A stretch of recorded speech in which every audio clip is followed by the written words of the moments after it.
Wheat, otherwise known as a grain that empties Africa's pocket every year, is consumed by more than 90% of Africa's population, some 1.26 billion people in Africa. And yet Africa doesn't produce a reasonable fraction of what it actually consumes. An unprecedented level of dependency of one of the most vital elements of life, food. No matter how high the price is, Africa always buys, and that's how Africa loses billions of dollars every year. If the continent could produce only 80% of the wheat it actually needs, it will produce thousands of new millionaires and also change the lives of people drastically across the continent. Even before the war in Ukraine, huge wheat exporters like the US had already declared that they're not going to export their wheat after 2030, which is actually a period where Africa's population is expected to have doubled to 2.4 billion people.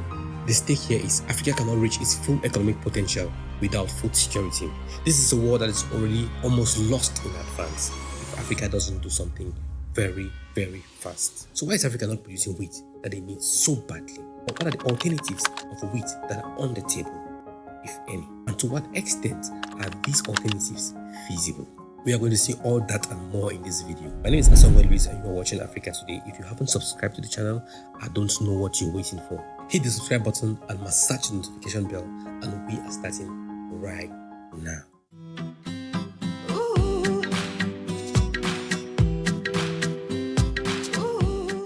Before the food supply shortages made by the crisis in Ukraine, Nigeria was already having 24 million people lacking food security. And this is just Nigeria alone. The DRC is worse. The DRC has about 25 million people lacking food security. Now, wait, come closer. Before you talk about aid, Africa no longer wants aid. And the new breed of African entrepreneurs look at these problems as opportunities. Before you have money, before you make money, you need to solve a problem. The bigger the problem, the bigger the opportunity. Let's round up on the issue of aid. To fully understand this issue of aid, let's take a giant company like Tesla, for example. Now imagine another giant company that produces cars like Tesla, or an NGO.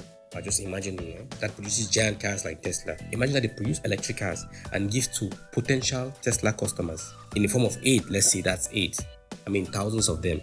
What is going to happen? The demand for Tesla cars is going to drop. If this trend continues for long, Tesla is going to go out of business.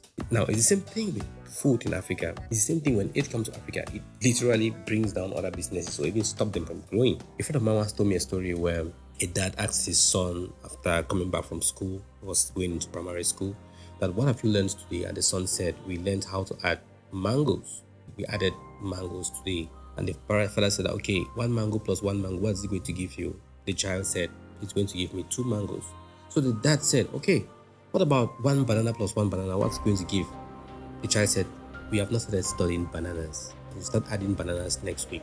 So we're adding only mangoes of today. So imagine, see how it's funny. A grain and an electric car is the same. The only difference only comes at the level of their uses. They have different uses, but they are the same thing. When you look at it in the economic term, they all follow the same rules of demand and supply. And that's what has been happening to Africa since the 80s. Aid. Any small thing those talk about UN have to give aid. Africa no longer wants aid. We have to start converting these opportunities that we see in Africa into real businesses, create new jobs, and prevent people from ever asking aid. Now, let's forget about that. Let's go to wheat. What brought you to this video? Wheat. That was just an example to why are Africans not producing wheat?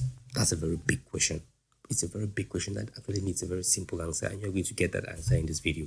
But it's going to be shocking somehow to you.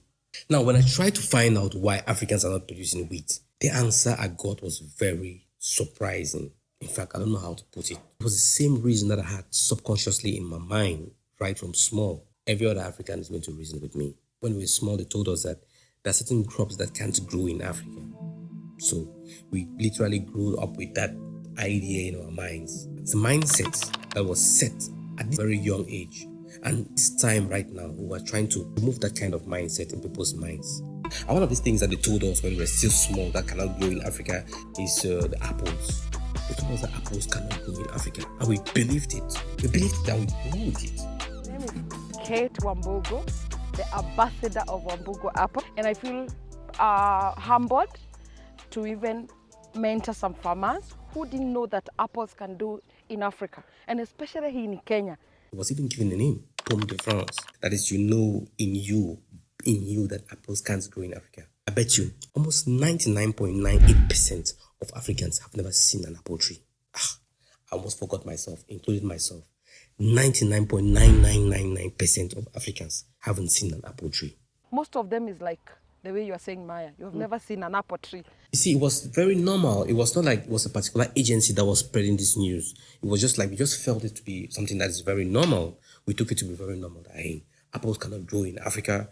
Wheat cannot grow in Africa, all those things. We just knew this thing in our minds. And so as we grew up, we never made any efforts to look into these directions and see if we can actually cultivate these crops. I don't know, it was until recently that I saw some Africans posting over the internet on Facebook showing proof that apples can grow in Africa. I mean, showing proof. The best part was that in the comment section, people were actually surprised looking at the comments that they wrote. People were like screaming that, wow, apples are growing in Africa. Now, this is something that was really, it was a special moment for me. Like, I was happy to see that people were actually having a kind of feeling, believing, loving the fact that things like apples can actually grow in Africa. Nobody knew. Yeah, while it is true that wheat can grow within temperatures or areas that have temperatures between 21 and 24 degrees centigrade, it's also true that there are so many varieties of wheat, thousands of varieties of wheat. You only need to be interested to know which one is tolerant. What you think that, no, it cannot grow in the sandy soil, it cannot grow in the hot areas. It is only what you have not planted.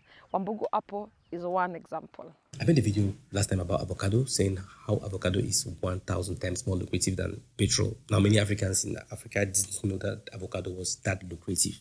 It is that lucrative to an extent where even drug dealers in Mexico have abandoned drugs and are actually doing avocado business. It is that lucrative. That's how avocado business is actually lucrative. Agriculture is very lucrative. It's one of the businesses that never fails. The link of the avocado video is in the description below. So if you have not watched that video, you are missing out. Go and watch that video. The success rate of agricultural business is about 88%. Now, let's forget about that. So that mindset, we should remove that mindset. Wheat can grow in Africa. Talking about wheat growing in Africa, certain countries are already doing that. Kenya, Tanzania, and South Africa are actually leading in Africa. But still, their production is still very, very small compared to what Africa actually demands. In fact, in Nigeria in 2022, the demand for wheat increased by 71%. I'm not talking about 17%. I'm not talking about 7 or 1%. It increased by 71% in Nigeria. Nigeria, I said it earlier, spent trillions of naira importing wheat. So we need to look for a solution. In fact, the US National Library of Medicine made a report saying that the demand of wheat in Africa is not going to slow down anytime soon. It's going to increase by 9% every year. We should remove that mindset. Let's move this mindset and start producing anything we want to eat. Every one of us have watched over Facebook, YouTube, or wherever a particular video that says the actual size of Africa is much bigger than what we see on the map. Most of you watching me have seen a YouTuber or somebody else analyzing this issue about the map. It's actually true. It is not only at level of a map. It goes to the level of climate. Many people in Africa don't know that Africa has temperate climate. Now, what actually baffles me, take a look at this. When you look up there, you see rainforest. That's true, yes, we have rainforest. You see monsoon, yes, it's true, we have monsoon. Now, when you go down, you see that dry, arid desert hot, arid desert cold, arid steppe, arid means dry. Temperate, dry summer. These are the climates that are found in Africa. Temperate, dry summer, temperate, dry winter, temperate, dry. Now, they say temperate, no dry season. Temperate, no dry season. Temperate, no dry... Wait, no dry season, what does it mean? Wet. If it is not dry, it is wet. It just puts it wet. I don't know whoever was drawing this map. I don't know, the person did not want to make people understand that there's water in Africa, that Africa is dry, Africa is just like a desert. Because if you look from up, you're just going to see, apart from the rainforest or monsoon, you're just going to see dry. Even when it is wet, they'll say not dry. Why can you not see that wet? Temperate, wet, all these things, it makes people, my dear scientists, if this is the way that you present things scientifically, please, it's time to change it, because it actually makes people have a particular mindset that there are certain things that they cannot grow in Africa. But when you study in school, you study geography, you study you study other subjects that are related to agriculture, they will tell you that this kind of crops grow only in the temperate region, this one grow only in this. But now if you come to this map and you see temperate region and you don't see wet, this is temperate dry. How can the crop grow in the temperate dry? Let us put things straight. Why does this map look like this? No water, dry. What do you mean by this? It's the same thing. Look at that map. I know, tell me about the Makato, whatever on the map that no, it's because the poles are, the equator is, no, come on. Let's make things clear. You can grow nearly everything in Africa because Africa, look at how many different climates are these? There are about 24 of them, if I'm not mistaken. There are about 24 different climates. Now, you cannot tell me that these different climates, an apple cannot grow somewhere, a wheat plant cannot grow somewhere. If you really love something, you want to eat it, go behind your house, plant it and see if it doesn't grow. Plant it and see if it doesn't grow. If it doesn't grow, then you conclude. Let's go back to wheat. I keep saying that we should go back to wheat. This wheat thing is actually driving me crazy. So this takes us to the second part of this video. So what's on the table? What are Africans actually doing to change the situation? To stop the crisis that we are expecting to have in 2030 when our population will be doubled, when people will not still be exporting their crops to Africa, because that's what people have said already. By that time, they will also have had very huge populations that they will need to take care of rather than sending their food to Africa. So we need to start tracking now. I said earlier, this is a war that is almost already lost in advance. So some young African entrepreneurs have already started substituting wheat with cassava. Now, they always say necessity is the mother of all inventions. Cassava have been found to be a good replacement for wheat. Yes, you ask me that, but why can't they not just produce wheat now that some people are already aware that wheat can grow in Africa? The thing is, cassava is something that Africans have been producing for a very long period of time, and so they master the production of cassava more than wheat. What is the advantage of using cassava to replace wheat? The first advantage is that cassava is tolerant. Cassava is very, very tolerant. Even in soils that are not fertile, cassava is going to grow. Even where there's no water, cassava can grow. That means you can literally plant cassava everywhere in Africa, except in the Sahara Desert. That is a very big change. And most that cassava is cheap. It's not as expensive as wheat. Many people master the science of producing cassava. Cassava again has no taste, making it a very good substitute for wheat. Another reason why cassava has been chosen is because cassava is gluten-free. This is one of my best reasons why cassava should replace wheat. Because wheat has gluten, and gluten causes immune disorders. Now, immune disorder is not something that you want to have in your lifetime, or even want your relative to have it, or somebody that you even hate to have it. Immune disorders are things that are very dangerous. When we eat bread every day knowing that it is made of wheat, when you know that it can easily cause you immune disorders, it's a very big burden to carry on your head, because immune disorders have no cure. More to that, the processing of cassava produces sorbitol, and sorbitol is used to produce toothpaste and mouthwash. Imagine the amount of mouths that are in Africa. Billions. Sorbitol is not produced in Africa. All the sorbitol that we have been using comes from China, comes from Asia. Imagine the scale of opportunities that cassava is going to make for us. Once again, necessity is the mother of all inventions. The crisis in Ukraine have taught Africans a lesson. I hope this knowledge applies to all sectors in Africa.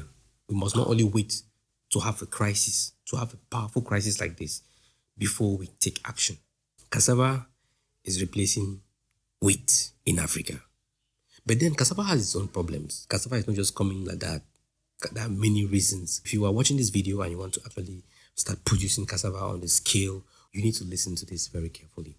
Now, when you harvest cassava, you need to process cassava within 48 hours after harvesting.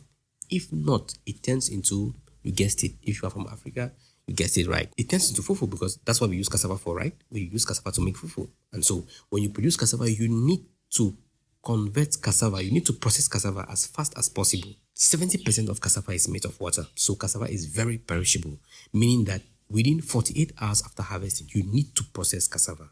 Now, this is a little bit of burden. It's not like maize that you can harvest maize and keep in the silo somewhere for months before you use it. Cassava, when you harvest it, you need to keep cassava only for 2 days. That's where wheat is having a slight advantage over it, because wheat, you can keep wheat for as long as you want, so far as it is not exposed to certain environmental conditions. It's going to stay wholesome. And more to that, if you want to use cassava as a replacement for wheat, you're not going to make that 48 hours. You have to process cassava within a shorter time than that 48 hours we've been talking about. 48 hours is, just keeping it that it should not get bad, so that you should not lose 100% of what you actually cultivated. If you want it to be a perfect replacement for wheat, it means that you need to process the cassava within 6 hours. Within 6 hours. If you consider 6 hours for an industrial production, imagine a raw material that has to last only 6 hours. It is very difficult, and that's a very big challenge. In 2015, Nigeria lost cassava worth more than $600 million just in 1 year alone. That is, they lost it because of this issue of spoilage. That is just the amount they lost for that 1 year. And entrepreneurs like Yemisi Iranloye have been changing this. She has actually relocated her factory, her processing factory that was in the city. She has actually relocated her processing factory into the farm. Now, this makes it very easy. When the cassava is harvested from the farm, it is transferred very easily into her factory, where she can easily process the cassava and make the flour. Because in Africa, most farms are far from cities. So instead of her bringing her processing plant closer to the cities, she has done the opposite. What we actually learned in economics, that always take your processing plants closer to the cities, because the cities are the markets. But in cassava, that's why I say we have to do research, because every product has its own case study. Every product has its own case study. In the case of cassava, because of the way cassava is perishable, you need to bring the processing plant closer to the farm instead of taking the processing plant closer to the cities. So she prefers paying more transport going to the cities to deliver than to lose the cassava. Another reason why cassava is a very big challenge for this project is that cassava contains cyanide. Now, cyanide is a poisonous substance that when combines in your body, or when taken, it combines with your red blood cells or hemoglobin to form cyanohemoglobin instead of oxyhemoglobin. Now, if you take raw cassava and eat, you're not going to be safe. You're not going to be safe. You are going to visit the hospital. But then the solution to this had been figured a very long time ago, and it was unraveled that the processing of cassava helps eliminate the cyanide that is found in cassava. And so cassava is very safe. When you consume cassava that has been processed, know that it's already safe.